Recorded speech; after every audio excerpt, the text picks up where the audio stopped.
Hola a todos, bienvenidos al Museo Virtual del Código Secreto. Hoy vamos a recorrer 6 salas para descubrir algo que muchos conocen, pero pocos han estudiado a fondo: la historia de la Biblia. Vamos a conocer su origen, cómo fue escrita, qué materiales se utilizaron, algunos descubrimientos arqueológicos y por qué sigue siendo tan importante para millones de personas.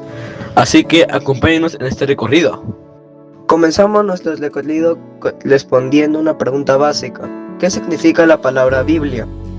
La palabra Biblia proviene del griego ta biblia, que significa los libros. Esto es importante porque la Biblia no es el único libro, sino una colección de libros escritos en distintas épocas. Entonces surge otra pregunta: ¿quién escribió la Biblia? Según la doctrina católica, Dios es el autor principal porque inspiró su mensaje, pero utilizó autores humanos para escribirlo. Entre ellos encontramos profetas, reyes, sabios, evangelistas y apóstoles. ¿Y cuándo empezó a escribirse? Los textos más antiguos comenzaron a redactarse aproximadamente entre los siglos XIII y XV a.C. Es decir, la Biblia empezó a escribirse hace 3000 años y fue completándose aproximadamente hasta el siglo I después de Cristo. Sala 2. Los materiales antiguos. Hoy escribimos en cuadernos, computadoras o celulares, pero hace miles de años las cosas eran muy diferentes. Uno de los materiales más utilizados fue el papiro, elaborado con una planta que creció a orillas del río Nilo en Egipto. También se empleó el pergamino, fabricado por pieles de animales, cuidadosamente preparadas. Era más resistente y permitía conservar mejor los escritos. Los textos no se guardaban en libros como los actuales. Generalmente se escribían en rollos que podían medir varios metros de longitud. Gracias a estos materiales fue posible conservar y transmitir los textos bíblicos durante generaciones enteras. Sala 3. ¿Cómo se escribió la Biblia? La Biblia no fue escrita de una sola vez ni por una sola persona. Fue redactada durante aproximadamente 1000 años por más de 40 autores diferentes. Entre ellos encontramos profetas como Isaías y Jeremías, quienes transmitían los mensajes de Dios al pueblo. También encontramos leyes como David y Salomón, cuyas enseñanzas quedaron legisladas en varios libros. En el Nuevo Testamento aparecen los apóstoles y evangelistas, especialmente Mateo, Marcos, Lucas y Juan, quienes narraron la vida y enseñanza de Jesús. Por eso la Iglesia enseña que la Biblia es fruto de la inspiración divina y la colaboración humana a lo largo de muchos siglos. Sala 4. Antiguo y Nuevo Testamento.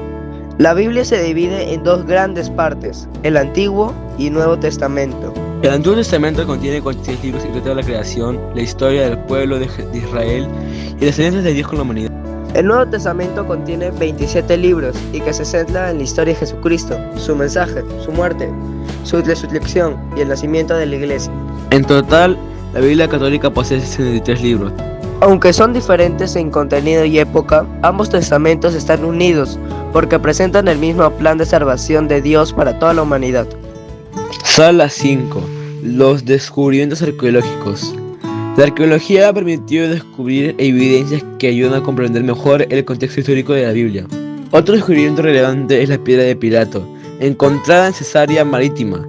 Esta inscripción menciona a Poncio Pilato, personaje conocido por haber participado en el juicio de Jesús. Uno de los hallazgos más importantes son los sellos del Mar Muerto, encontrados en 1947, cerca de Qumran. Estos manuscritos contienen copias muy antiguas de textos bíblicos. Estos hallazgos no prueban la fe, pero sí ayudan a confirmar que muchos personajes y lugares mencionados en la Biblia tuvieron una existencia histórica real. También destaca la inscripción del Tel Dam, descubierta en Israel, que contiene una referencia histórica a la casa de David. Sala 6. ¿Por qué la Biblia sigue siendo tan importante? Después de miles de años, la Biblia sigue siendo el libro más traducido y uno de los más leídos del mundo. ¿Por qué se sigue leyendo? Porque millones de personas se encuentran en ella respuestas sobre el sentido de la vida, la fe, el sufrimiento, la esperanza y la relación con Dios. ¿Qué enseñanzas ofrece? La Biblia promueve valores como el amor al prójimo, la justicia, el perdón, la humanidad y la dignidad de toda persona. ¿Y por qué ha influido tanto en la humanidad?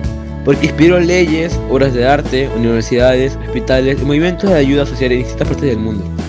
Para los católicos, además, la Biblia sigue siendo una guía espiritual fundamental para vivir según el Evangelio de Jesucristo. Hemos llegado al final de nuestro recorrido por el Museo Espiritual del Código Secreto. Esperamos que este viaje nos haya ayudado a comprender mejor la historia, el valor y la importancia de la Biblia.